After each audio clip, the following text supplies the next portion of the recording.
Assalamualaikum warahmatullahi wabarakatuh. Alhamdulillah wilujeng kasadayana murangkalih murid kelas hiji. Urang belajar bahasa Sunda, mata pelajaran bahasa Sunda. Kanggo pelajaran bahasa Sunda nu ayeuna, mangga dibuka buku paketna.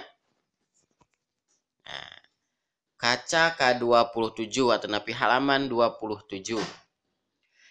Panggelar bahasa A. Nyaritakeun gambar, menceritakan gambar.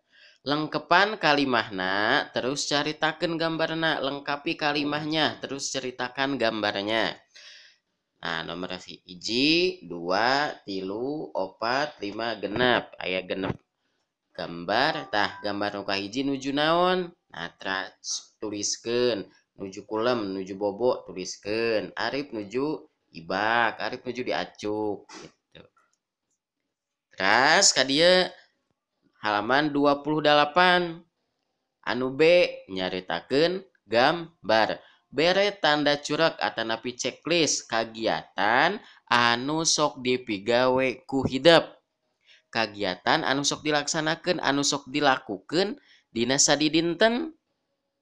Nah, sok bobo, nah checklist. Osok ibak, nah di checklist. Osok diacuk, di checklist. Osok sarapan, checklist. Jeung saterasna. Nah, eta anu A sareng B di isiannya. Sok ku hideep di isian. Nyaritakeun gambarna halaman 27 dugi ka halaman 28. Sakitu nu kapihatur, semangat dina diajarna.